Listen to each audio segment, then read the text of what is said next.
congratulations for this. Okay? Second thing, after some time, have your tickets handy and you can go and get something to drink. Because, and turn those phones off.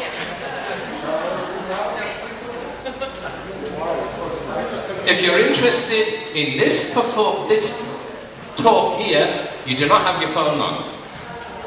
It's wonderful. In the Czech Republic now, they brought in a law. If you have your phone in a theatre and it goes off, you pay a fine. Yeah, here. I think that should be brought in a little bit more. So, yeah, have your ticket handy and you can go and get your drink and they'll stamp it and everything will be good. The lady next to me really needs no introduction. You all, as Queen fans, know the amazing costumes that she put together for Freddie. She was one of Freddie's very good friends. She spent a lot of time with him. He respected her, what she could do, and she loved him. But that's not all. There's someone sitting over there who many of you probably know the name, but you have never seen. Is Mr. Jim Jenkins. Who has... I would ask Mr. Jenkins to please come and take a seat here. Yeah.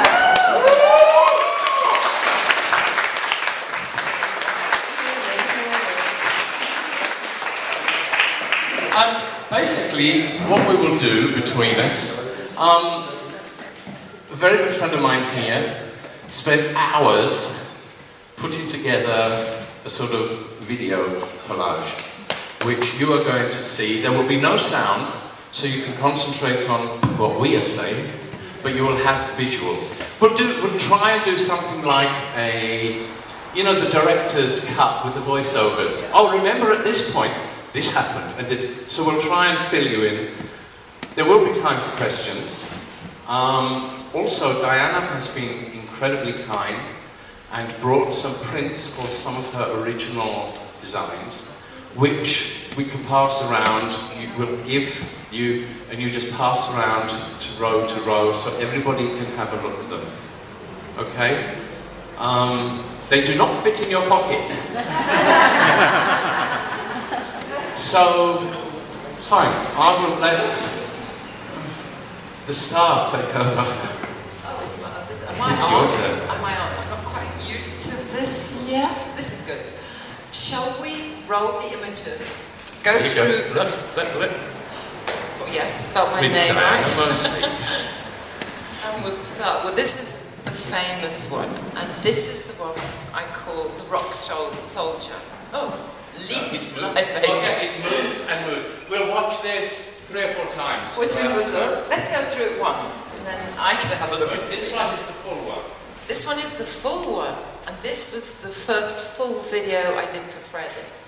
I had helped out on Radio Gaga through a company I used to work for who made the videos. In particular, one director, and I think you'll know his name, David Mallet. Have you heard of this man in England who actually directed a great number of Freddie's videos? And, so this was the first costume, was kind of based on the idea of the rock soldier. Filmed over 3 days and 3 nights. But that was Queen videos. You know, for 4 minutes of film, you have 3 18-hour days. Long days. And in this particular video, we had Freddie's army, the girls. Originally, I was asked for 1,000 outfits. 1,000 girls are going to come. This kind of diminished to 500 dancers, which Arnie Phillips got together, I believe. But even this girl ended up in hospital. Oh, yes, of course. Yeah. We had a little accident. Freddie threw her off the... No, she fell off the stage. In mid-depache, French dancing, romantic dancing, and hit her head and passed out for a few seconds. So we stopped filming, an ambulance was called, and she went off to hospital, but that wasn't enough. Freddie went with her. So we were all left with the film unit, no Freddie to film, and he'd gone off to the hospital to check that she was all right.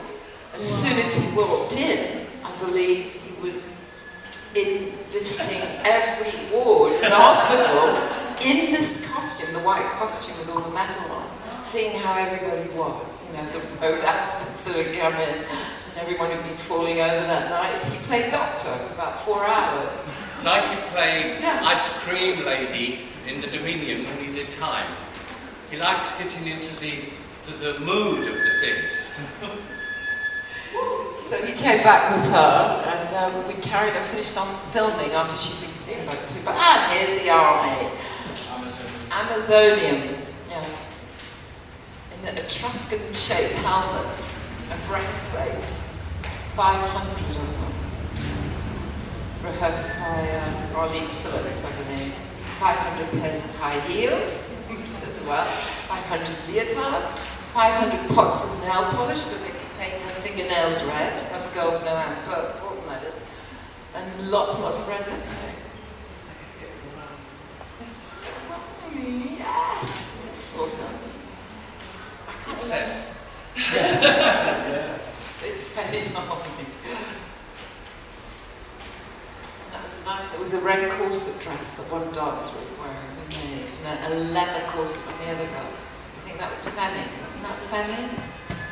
One of Arlene Phillips' dancers. Yeah. I can't remember. This girl was fantastic. In the bedroom and boudoir scene. Because of course we had to reconstruct that sequence for another video later on, which we're going to see. So that's the whole of that one. Yeah, this is it. The only pink outfit I made for Freddie, the suit. And I'd chosen the fabric, and the tailor had come in to get this. It was based on a zoot suit, you know, the 1950s American suit. And I had to go away to do some work. And when I came back, I was going to do what we call the final fitting on the suit. And the tailor appeared with the suit, and he made it on the wrong side of the fabric. So it was supposed to be on the matte side, just a little hint of shine. So the tailor and I kind of looked surprised a little. He winked at me, and I went, shh, sadly. Freddie was quite happy with it. So we had a shiny suit, and of course then there were the chorus girls. I'm there. I'm there. See? A star. Can you remember all these videos? There was the cutouts from all the videos. And almost all of those cutouts do not exist anymore. No, they're just moulded away. We got one at the convention. Ah. We actually sold one at the convention in the auction items. So someone, I think from the UK, actually bought one that was gold. But out of all of them, they were just put in a storeroom, and it was just covered in mould, because they're just carved. If I remember rightly, Freddie arranged every single one himself. He wasn't quite happy Well, with yeah, that. it's like a dinner table. We had to line everything up for dinner. The table looks wonderful, and then 2 minutes before people arrive, Desi, I have to lay the table. Well, he did it in front of the whole film crew. We all stood there while he went all over the steps, rearranging all the cardboard cutouts. Anyone got any? Oh, this is the wire. We were talking about this yesterday, weren't we? Yeah. Yeah. Freddie's costume had to cover a flying harness, and it was a very safe one, a 2-wire one. In filming, they used a 1-wire one, and he was suspended for the whole video. And Peter and I and Joe would not let him have his cigarettes. So he was stuck on the wire, yelling for his cigarettes. He was not happy. He was not happy. Time to give up, he thought. But you look at the way the chorus girls are. Look, I mean, they fit the way they're dressed. I mean, they are real working girls. You're very polite. Or the evening, or Tacky and tarty was my brief. Yeah. And Roger had to have very short skirts because he had the best legs. There they are, all arranged by Freddie. But it was, the thing is, you always have to remember that it was Roger who came up with the idea of dressing in drag with because I want to break free. But when you look at how he looked in it, you can understand why.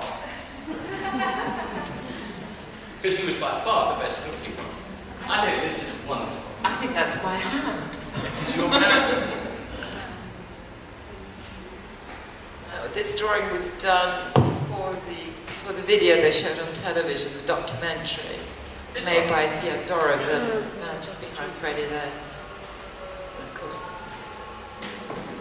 this is our favourite. Ouch! Here it comes.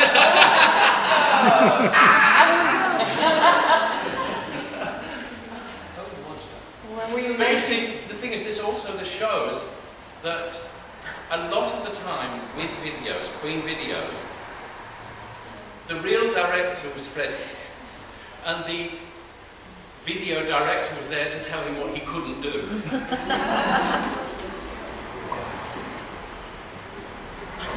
The main inspiration for this came from the innuendo artwork, the lovely drawings that were done, and Freddie's idea of a black and white movie from the 1920s.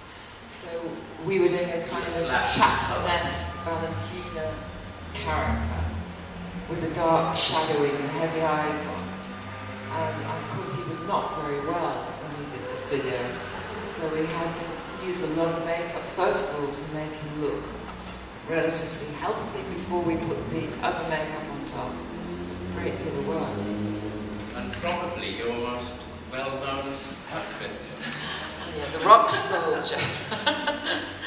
And yeah, when I took the drawing, initially Freddie had sort of come up with this idea from a Spanish opera, some uniforms which were worn, which had a lot of what we call frogging down the front, plethé jackets in the military term. And he wanted something that looked a little like this, and I wanted to bring it back towards being a bit more rock and roll. So based it on a Levi jacket cut in a raglan slant in here. And everyone who ever makes these or tries to copy these jackets, there's a big secret. Yeah, This is how you can tell the real thing. My jacket could never close. It only could fasten just at the top, and it was cut away. So the buckles never really quite met. And every jacket I see that's been copied, they always meet down the front. You know, I go, not the real thing.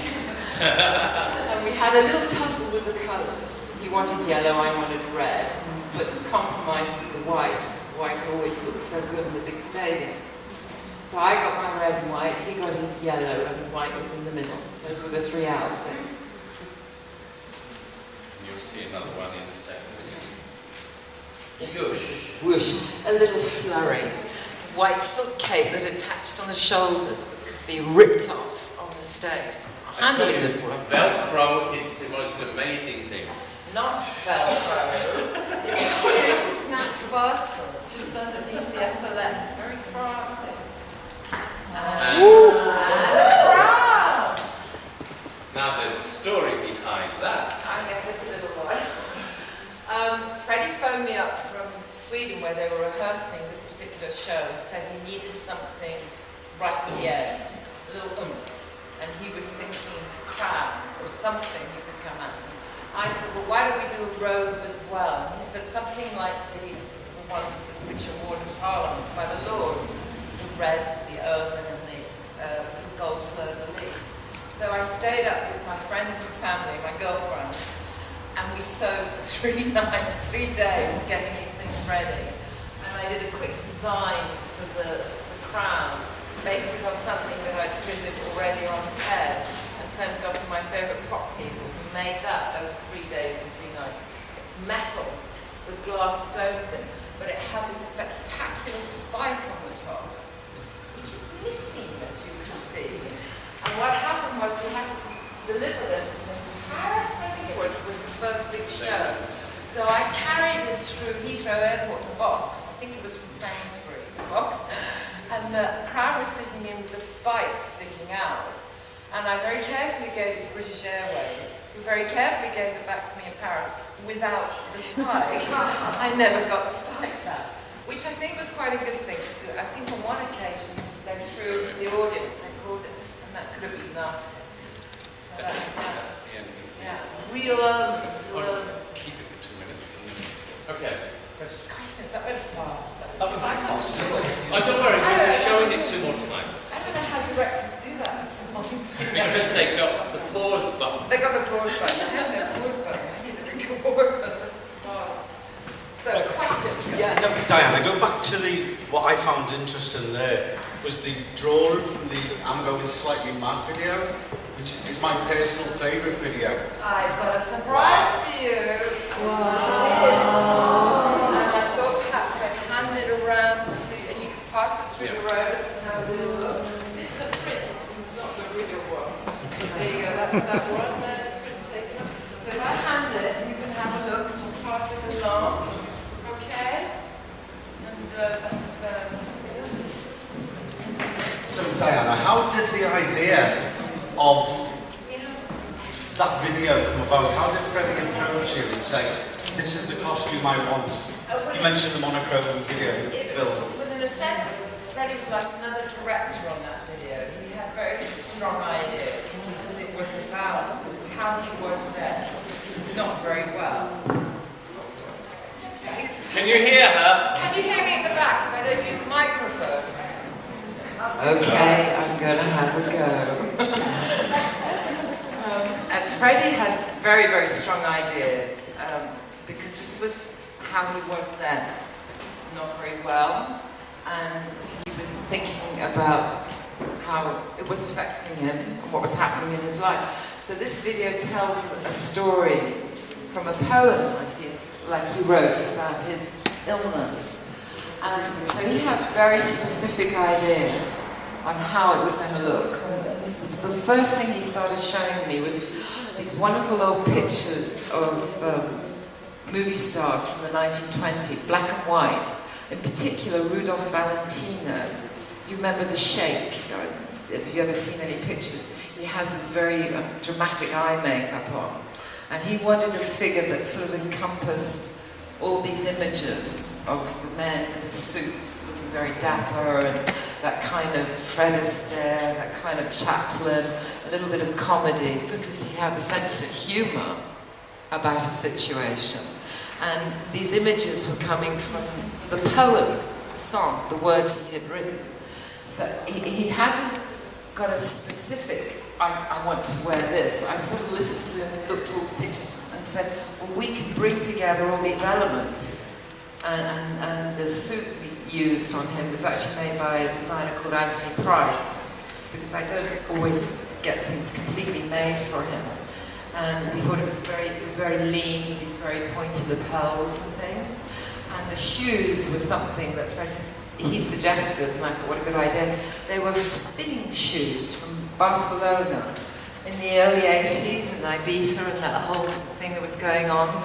People were doing the spinning dancing, and these fantastic handmade shoes they were wearing, and Freddie was given a pair, so he said, I'm going to wear them this time. My feeling was he won't last in them, so I did take some slippers in as well, you know, sort of a monochrome one, which I thought was very apt. And all the shirts and the cravats and the cummerbunds were made for him. And I used, on the shirt, which was made from piqué cotton, which is something you use for formal wear, I used antique Victorian buttons made out of solid glass, and there were real gardenias we used in the lapel. And we swapped, you probably watched it, we probably swapped, but you saw that 4 times? 4 times?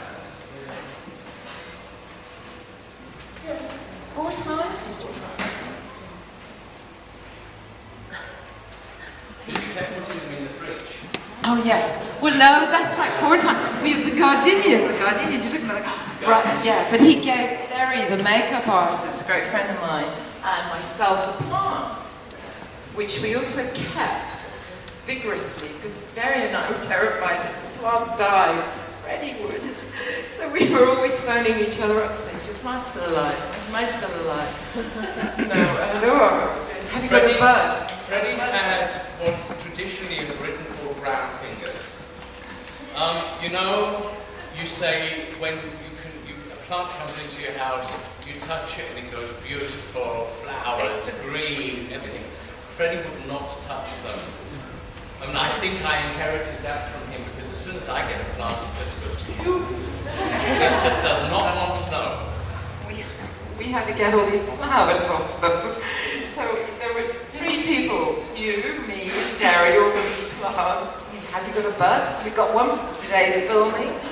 But luckily it was snowing. I remember it was snowing when we made that video. So not only had we built a real igloo for the penguin that was visiting us, we were keeping the flowers out in the snow, trying to preserve them. And the kettle Roger wears, this is my little invention, and was actually, it was a sort of film technique to get the smoke through, but that really did happen in camera. So he was walking around with a smoke pack on the back, puffing away through his head. One more, you got one more. Yeah, no, the one I'd like to ask you, Diane, is Peter said that Freddie thought a lot of you, and you became really good friends, probably with trust, yeah, really quite. How did that friendship start? Can you remember the first time you met him? How did that friendship build? Well, I had been working for this video company, making a great deal of videos, and I got involved technically with supplying some costumes for Radio Gaga.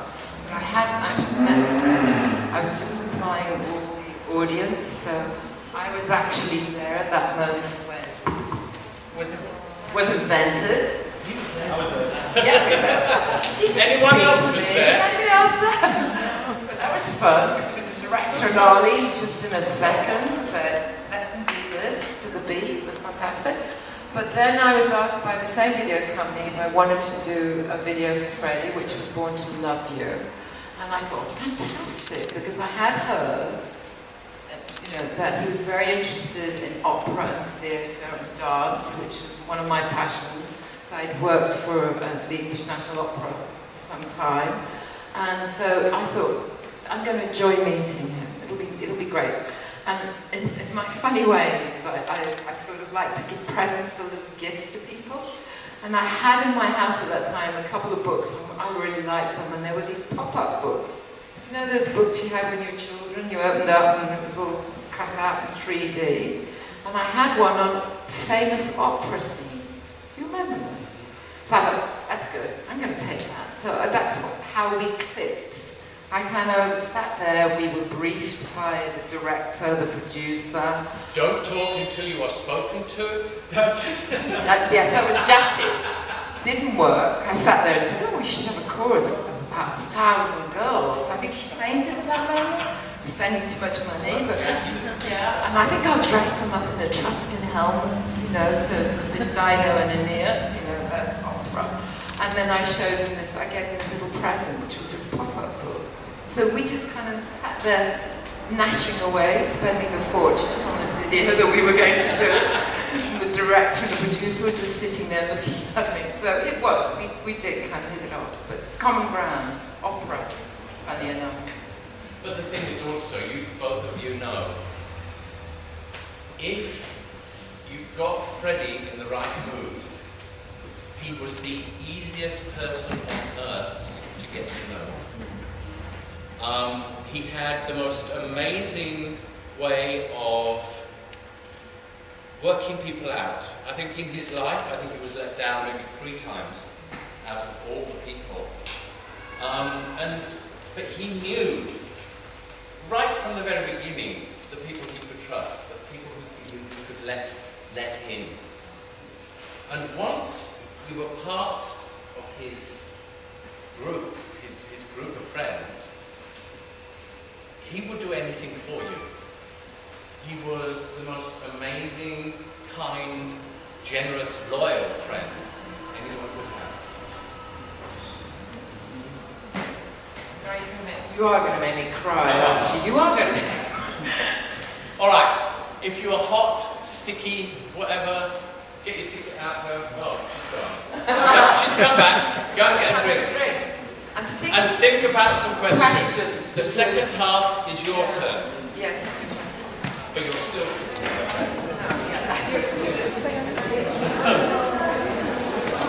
I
It's not.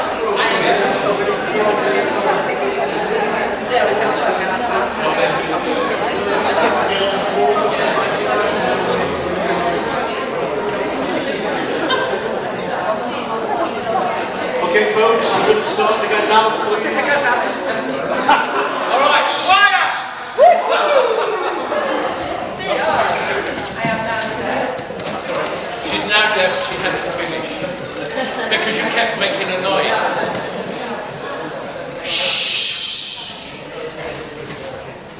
This is important. This could be very important for one of you. Alright, so I have a little question to see how observant you are. Do you want to just play the I have a little thing through? bits of souvenirs from Freddie's costume here. And I have a little bit of fabric, actually from his costumes. Wow. So you see this. And a little bit of the red silk from his cloak from, what was that one? Maidenhead. And I actually have one of the prototypes from the jackets, the rock soldier jackets. This is a real thing. So you have to be really quick because I'm going to ask a question, and the first person who says the right answer will have all of these. And I will sign a card to say, well, we all know, we've got lots of witnesses here. So, now you two guys are going to spot the first person. Okay, I will write down a piece of paper, the answer to my curious question.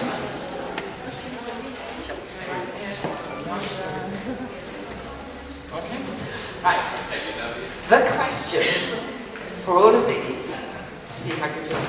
How many buckles are on the rock soldier jackets down the front? 9.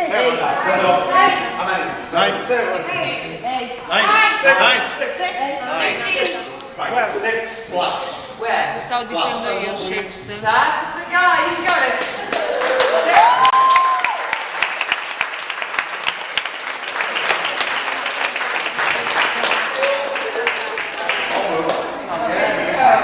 It looks much more. Oh my God!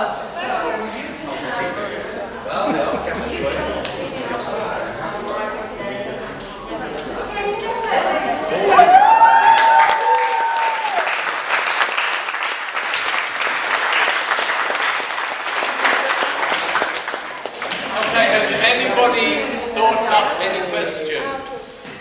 I will now. Okay. You said Freddie was the one who brought in the ideas. I would like to know, was he a person who had a clear picture in his mind and you worked as long as reality matched the picture he had? Or was he one who developed the idea in the process of making it? That's a good question. No, he didn't have good ideas. I had the ideas.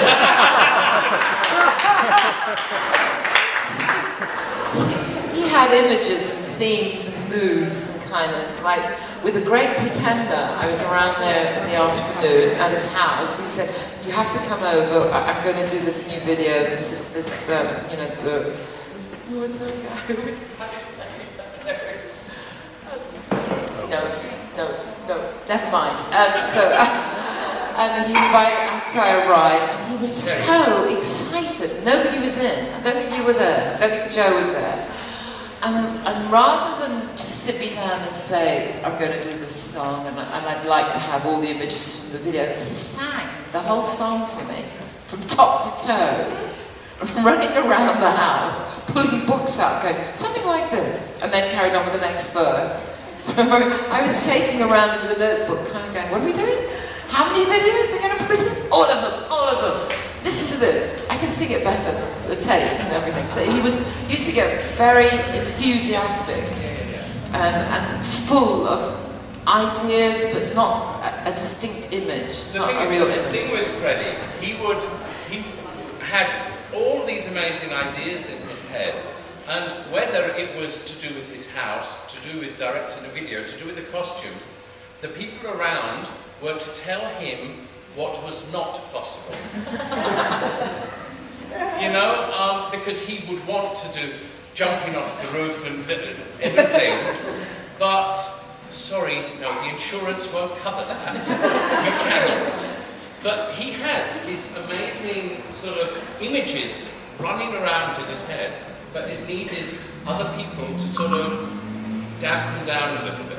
You sort of coordinated it and sort of thinking, translated his ideas into an image. And my great little saying to him was, no more lycra. No more lycra. We have to move on.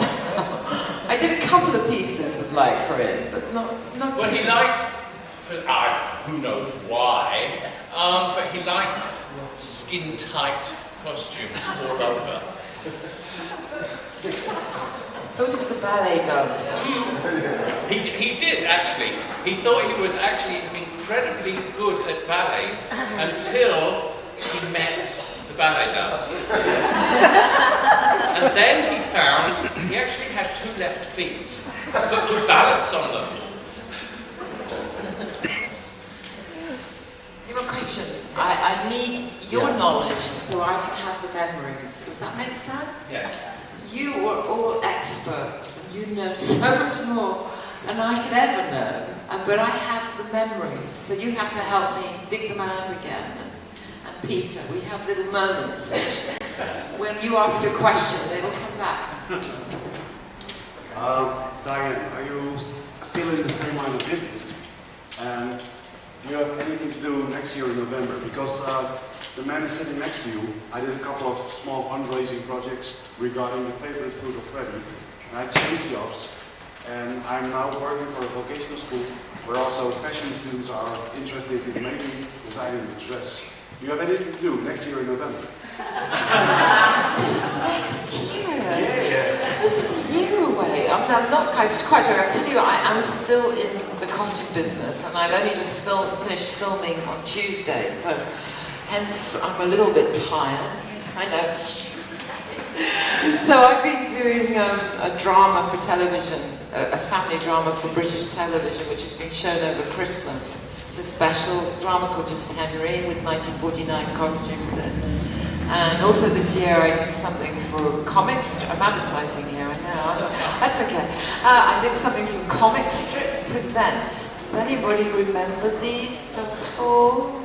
With Robbie Coltrane, Jennifer Saunders, and the comics in England 25 years ago.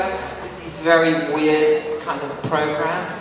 Well, I've been doing one of those as well as the anniversary thing, which is going on. And then I still do. Oh, right, not that one. Yeah, that one. No, can't mention that. No. You're advertising. I know, but that's convenient gone. I'm advertising this year. I do a lot of work, a lot of commercials, and I also do some styling still for people who go on stage. And one I was working with this year was Jeff Beck. Yeah. In fact, 3 years, so that's quite good. Any more questions? Yep, go on. Right over there. So Debbie, this is good.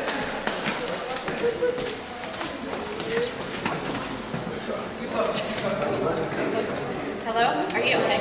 Diana, I have a Facebook group of Queen fans, and we'd like to know if Freddie had a favorite costume that you designed for him, and which one was it? You like them all.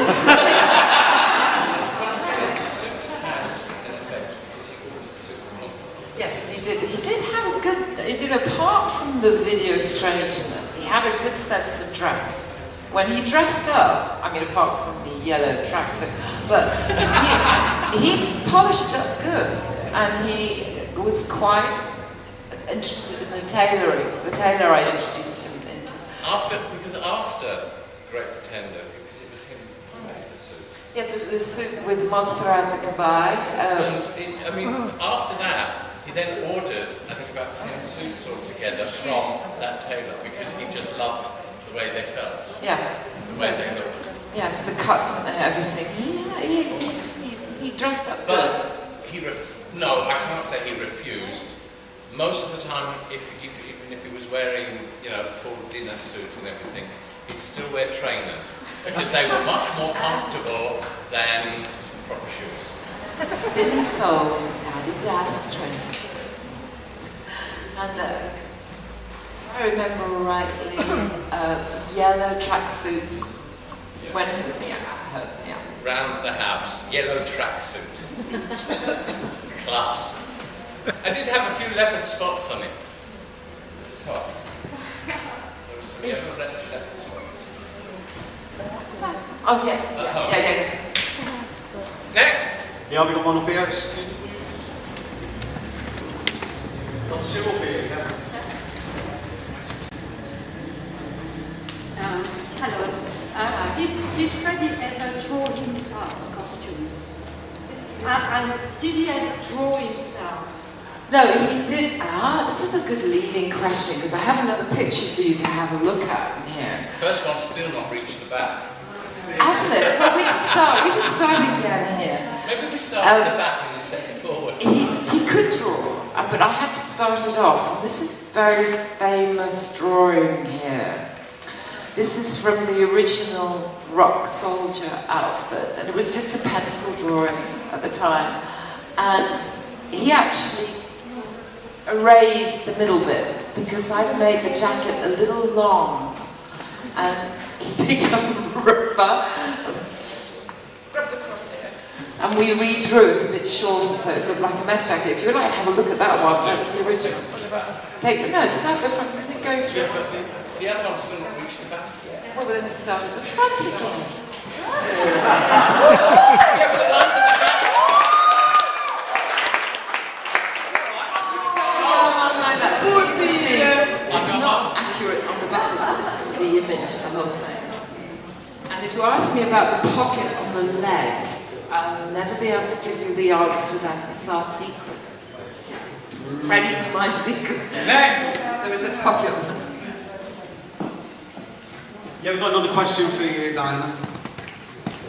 Freddie was around today, or even back in the old days, did he like any clothing with crystals and stuff in them? crystals. You know, like the little glittery. I've never seen anything with glitter. Oh yeah, I mean the Swarovski kind of crystals and things like that. They were around. They were just about around then, but they're not. He liked the real thing. He liked metal and stones and bullets and diamonds. Yes. Real one. Diamonds. I don't think he'd be doing the sequin look now. I think he was, he was turning towards tailoring a lot more. So he'd be quite a demure man, a well-dressed man in public. I think that if he was around today. The thing is, he'd hate being 65, but he would at least dress to look 40.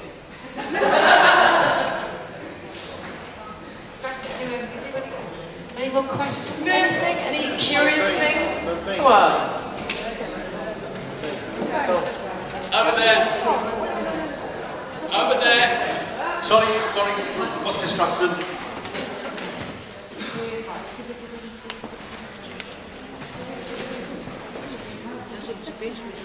Hi Diane. Did Freddie ever refuse to wear anything you made?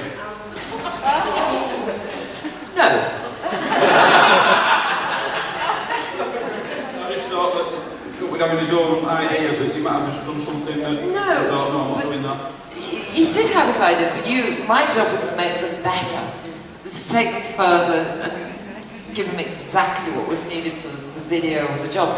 And I always knew when it was a success, because he'd turn to Peter, or Joe, and say, "Get Diana a glass of champagne." And I'd have this wonderful cocktail, it was a Bellini. And I'd never get home that evening. I'd be too sleep and have to stay and have supper and sit and play Scrabble.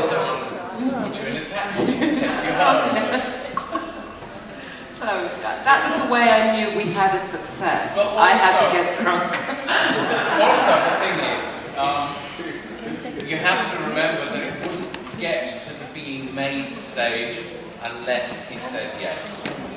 I mean, he might not be 100% satisfied because it doesn't look exactly like he thought it would.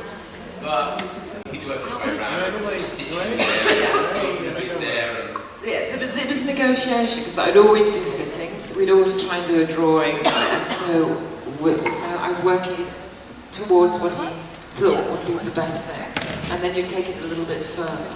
But it's also because he only worked with people he trusted. He knew that Diana would never send him out in front of a camera looking ridiculous.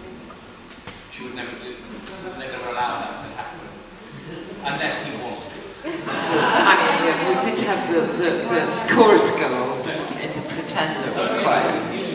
Yeah, that was going to be fun. He would play up with that. It would be okay. Hello guys. This is a funny question I would like to ask you. How do you image Freddie being 65 today? You think he would have a color his hair, for example?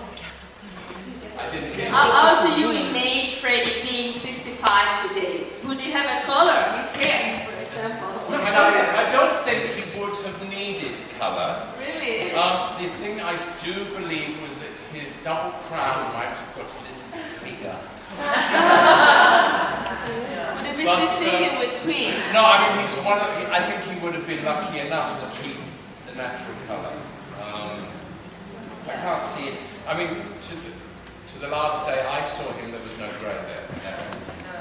Would he be singing together with Queen? I think he would. They would be recording together, certainly. I would not say that they would be touring together, because you know Freddie. When Freddie performed for you, his fans, he was all over the stage. What didn't matter whether it was a 10-metre stage or a 50-metre stage. Wherever you looked, Freddie was there. As he gets older, as all of us get older, we cannot physically do what we did when we were 30.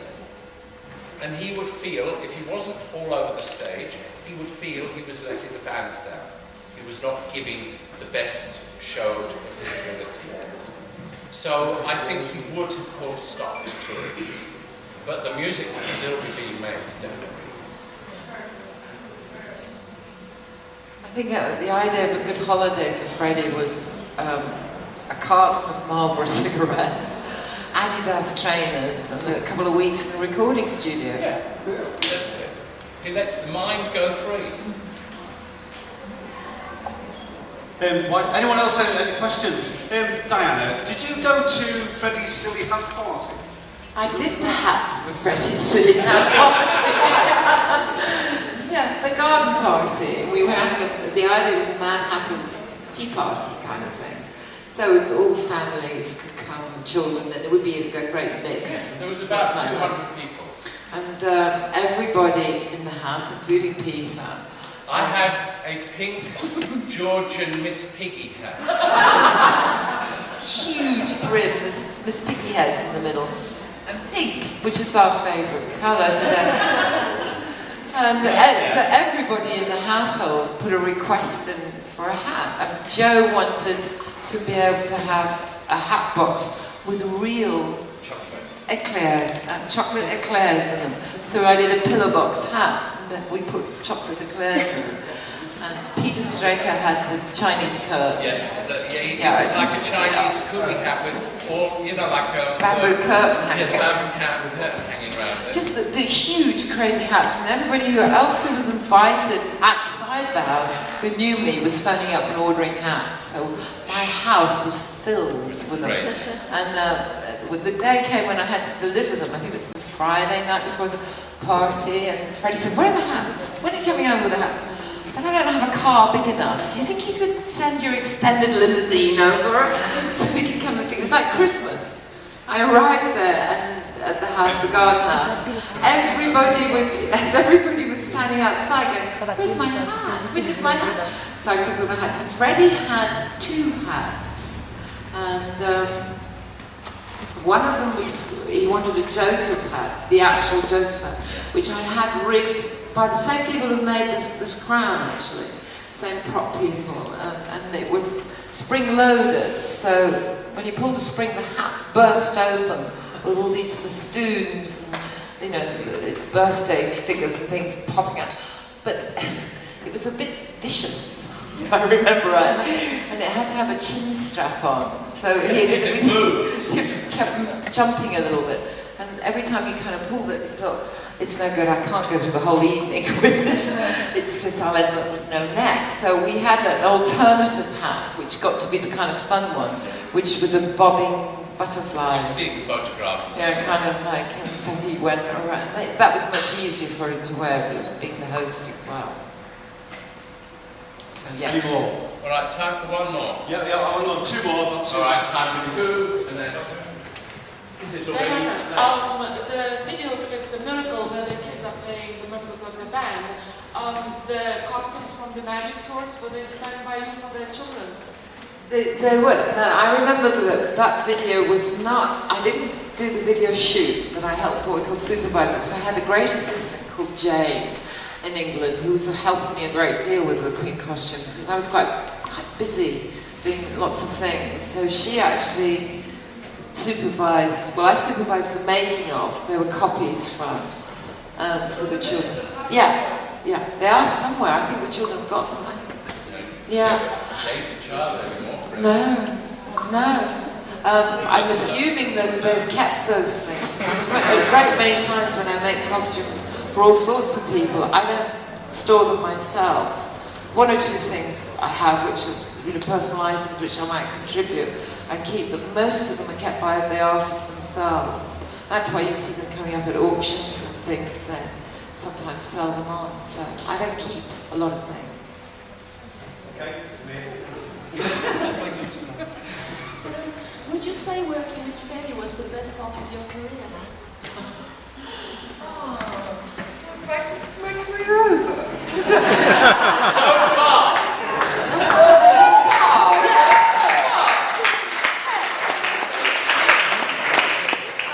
I have to say, making the videos and working with these types of people in the 80s was a lot of fun. And the music business, as you all know, has changed so much. Downloading, it's a different advertising, it's a different sponsorship, it's all so different out there. So I think I hit lucky, and I got to work with some fantastic people. I mean, there was Tina Turner, David Bowie, Kylie Minogue, The Cure, and so many other people at that time. And so, yeah, I think it was the fun part of the career. That's the best way, the fun part. All right. That's it. Have we come to an end? It is Do we all go have a glass of wine? It's already 5:05. All right, do you want one more question? Oh, look. One more question. Where's he going? Here, mate.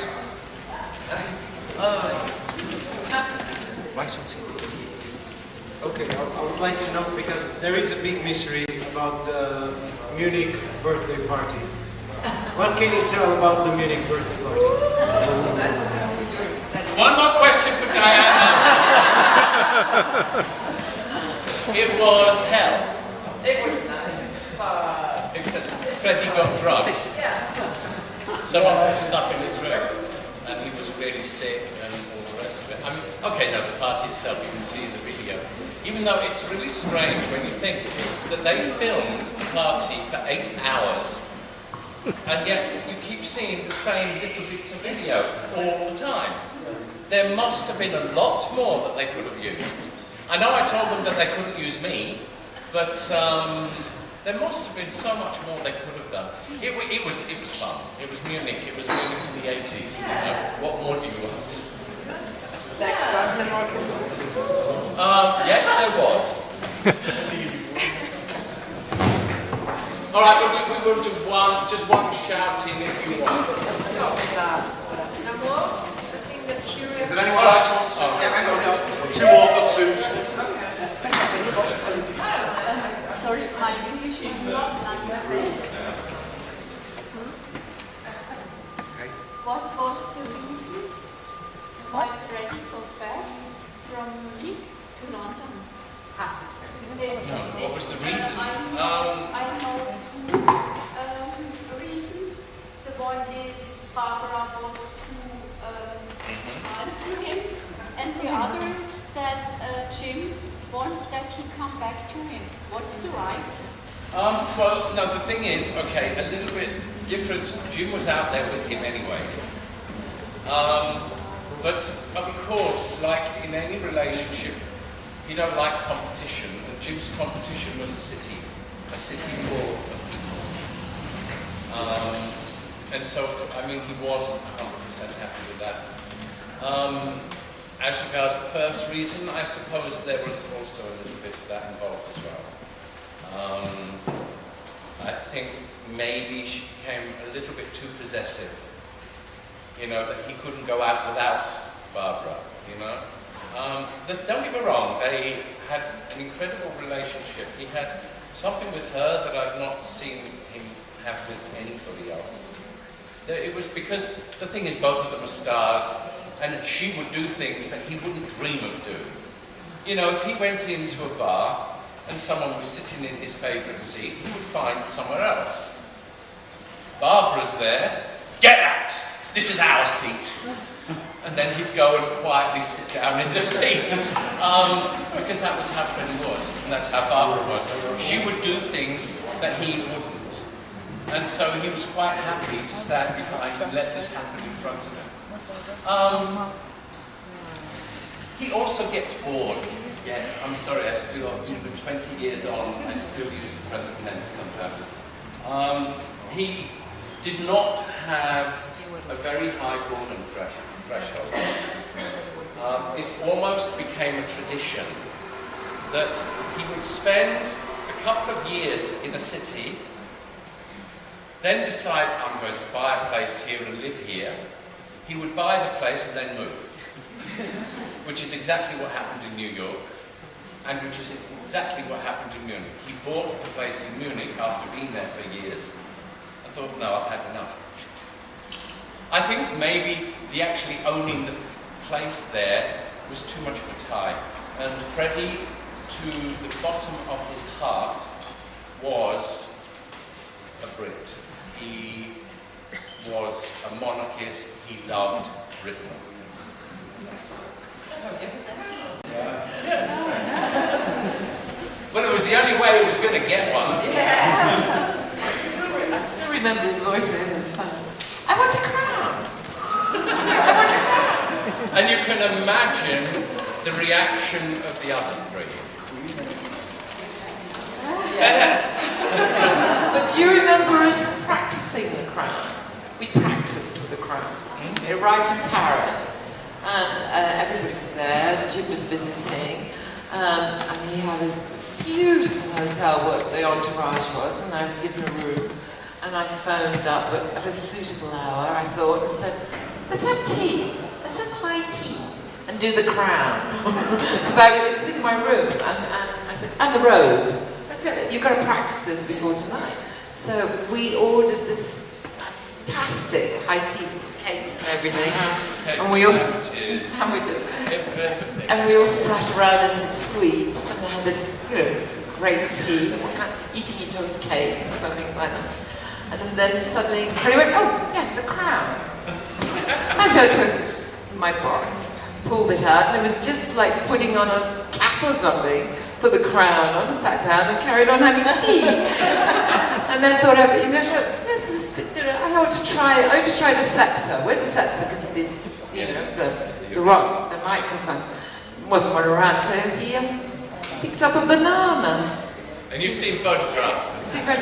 But then he put the cloak on and went for a wander around the hotel, trying the size. And there was a very famous French actor, Jean-Paul Belmondo, who was staying in the hotel, completely upstaged by this mad Englishman with a crown on, a banana, and a big cloak wandering around the hotel, using the staircases to think, I can manage this tonight, it'll be fine. Is that all they have on? Just the crown and the cloak? Well, no.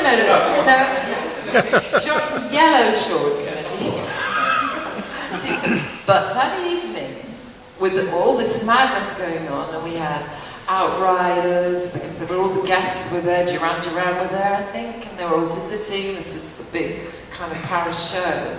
He stood in the lobby of the hotel, and there were cameras and paparazzi and people all outside for as far as you could see with these gendarmes, you know, the policemen. And he stood there for one quiet moment and did his jiggling on his feet. You know how he just used to stand there and go like this, and said to him out loud, right, when I go out there, I'm theirs. This is what he did. You were more important. As soon as he went to perform, it was the audience, it was his fans, it was doing the music. And he just stood there for a second and went, okay, I'm going to do this now.